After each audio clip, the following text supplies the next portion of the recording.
I'm with Councillor Neil Riley from Team Riley, and there are some questions that we'll be asking you this afternoon, Neil, so that you can inform the electorate on your views. First off, could you tell us about yourself and some background of your involvement in the Kiama community and why you are standing for election as a representative on council? Sure, well, thanks for the opportunity. A little bit about myself. Following a successful career in marketing and advertising, dealing with some well-known international and national brands, I moved down to Kiama. I moved down here with Channel 10. I was a producer with them, and I was dealing with a lot of small to medium businesses. I set up my own business doing TV commercials for these small to medium enterprises up and down the eastern seaboard of New South Wales. I retired from doing that about 3 years ago, and in the middle of it all, or maybe towards the beginning, in the early 70s, I spent 3 years in the military. I'm married to Wendy and have been for 45 years, and got three grown kids. Interestingly, I like to think that in itself, including my retirement, has equipped me to deal with the role of being a councillor. It's taught me a couple of things. It's taught me accountability, transparency.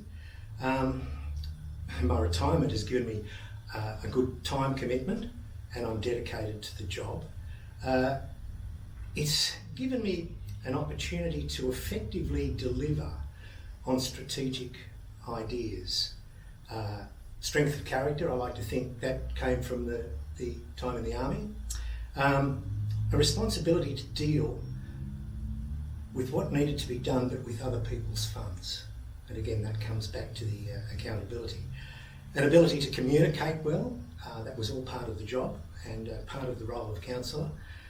I think managing complex delivery of strategy and also managing complex organisations was part of the deal. Most importantly, in business life, I guess, and in other aspects of my life, I've had to manage the successful achievement of strategies. And all that is about sort of delivering on your own vision to some extent. The first brush with council was when my son played with the youthy. They got some funding, and the youth officer at the moment got some funding to develop a game, a computer game, and he dobbed me in for that. And I found that council was much more than roads, rates and rubbish. And it gave me a passion to do what I like doing, people, budgets, I guess deadlines, and I fell in love with the gig. Okay. Thanks, Neil.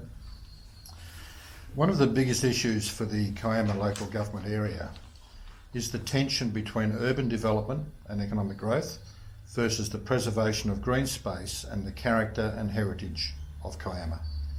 Where do you think the balance should be struck on this issue? Look, this is a major challenge for the planning abilities of council and councillors and staff. There's two sides to the equation, and one's rural and one's urban. I consider that those two things are interlinked. And if you look at the problem like that, it becomes a little bit simpler for the planning. Team Riley have given this a lot of thought. We want to speak of that tension that you speak of by encouraging different styles of growth for both urban and rural areas. There is a need for both of them to grow. We seek to limit urban expansion, at the same time encourage rural enterprise for those people who wish to generate a sustainable living from their land, and we support agri-tourism and a diverse range of food production and rural activities on that land. As a member of the Planning Institute of Australia, I learned greenfield development appears to be the more profitable for investors and developers, although overall its benefit is not necessarily to the public. So there should be more focus, I believe, in creating infill and affordable housing options for the people of Kiama. There should be more focus on creating infill. I think that the various socio-economic backgrounds of people to participate in the economy would be better served by infill.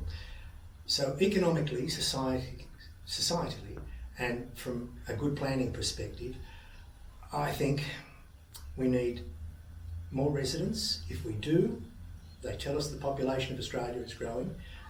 We need to think about this almost in generational terms. We have to think about 10 or 20 years out, rather than just deal with problems as they happen immediately. Now this means Bombo Quarry. It means using land that council holds in the centre of the urban centre of Kiama. In an environmental sense, in a tourism sense, and I think even in a livability sense, we need to protect those green hills. If we can create situations there where people can make a sustainable living, now it's been that way for a long time. I think that dairying is a very, very difficult way to make a quid, to be honest. So we have to encourage and provide pathways for people to earn a good living off the green hills to keep them green hills. What are the two issues that you would address as a priority if you were to be re-elected? I've thought about this, and this is the hardest question, because to narrow down the broad suite of issues that we have to deal with at council is hard. It's like picking your favourite children. It's Sophie's choice. It's very difficult.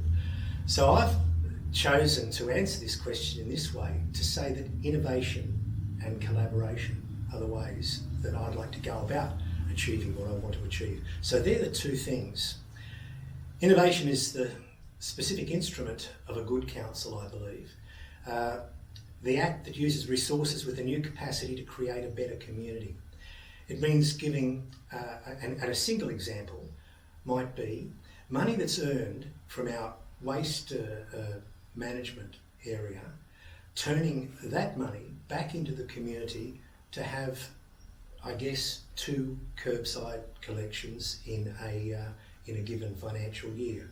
Now that's not a whole big deal, but it's an important thing, and it's an innovative way to use the money generated by our waste, which is recycling as well as the use of our equipment with road makers and that sort of thing.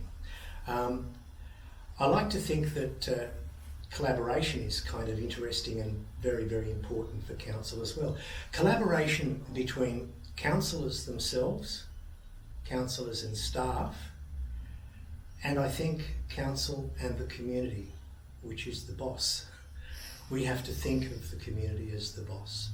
And in serving that boss, I think that we had an opportunity not too long ago. The people from Kiama Heights asked us about their area of playing fields and green spaces for them to have recreation. Now, my team member, Julia Rosso, number 2, was a strategic manager for one of Australia's largest councils. She got to work on her GIS skills, that is Geographic Information Services, and within about half an hour she had worked out a way that the land that they wanted to use, which wasn't used, would have been perfect. She had the mapping, she had the overlays, she did a population survey of that particular area, she worked out a ratio between the number of people and the number of houses and the area, the square meterage of recreational land, and found that it was wanting. And that railway land would have been an appropriate thing to use, and we're going to use that as a way. Now, that is a collaborative use of people skills, technical skills that exist within inside council, and dealing with a problem. We also want to extend that to use that same system, I think, throughout the whole LGA to map and to be able to produce statistical data that is referenced and appropriate to the problem to work out how much recreational space we need to deliver as a service from council. Okay, very good. Thanks, Neil. Kiama residents would like to see better engagement and communication between council and the community. How would you improve the transparency of council's actions and engage the community more effectively? Look, by working to engender a better service culture within council. This means by planning ahead. With regard to infrastructure, now I've spoken about planning for planning, a generational thing. With infrastructure, we could create a 5-year rolling infrastructure plan that would be available to all. Now that plan doesn't necessarily have to be stick to rigidly like our budget, but it's an indication of what's going to happen over the next 5 years. Every year we would upgrade it. So they would, again, using those GIS skills, map out all the footpaths, all the roads, wherever the infrastructure needs, buildings, bridges, that sort of stuff. We would have a very, very clear image of that. We would share that with the people so the people could say, well, look, I want a footpath outside my place or my friend's place. They would be able to identify that that is on the list, or if not, get it on the list. The other thing that we need to do is to start using what we use as part of our planning and reporting framework. And it's the highest document that is in that, and it's the community precipitation. No, that's the rain plan, the precipitation plan. That we want people to participate in planning and all areas of council using that. It's a cracker. It talks about consultation, involving people. It talks about collaboration that I've mentioned before. We've got this system. Unfortunately, we haven't been able to use it properly. And we need to use that document that we've developed to provide a greater vehicle for people to become more importantly engaged with the council. Okay. Good, thanks Neil for that. Are there any other issues that you'd like to bring up? Look, it's not necessarily an issue, it's an observation. And I think that in that last question you talked about the collaboration with council and the community. I think precincts are very, very important. That's one thing I want to just get out on the record. The other thing is that the universe, for me, has done me a great favour in the structure of our ballot paper. It is wonderful. If you look at that ballot paper, on the left, you've got the left wing kind of people. You've got the Greens, you've got Karen, you've got the ALP. On the right side of the ballot paper, you've got the right wing.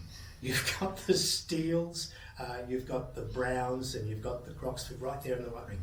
Sitting beautifully in the middle, which is exactly where I position myself, and it's where my brain is. Right there in the middle of that is Team Riley, and I'm very, very grateful for the universe for that. Great. Thanks, Neil. Good on you. Thank you.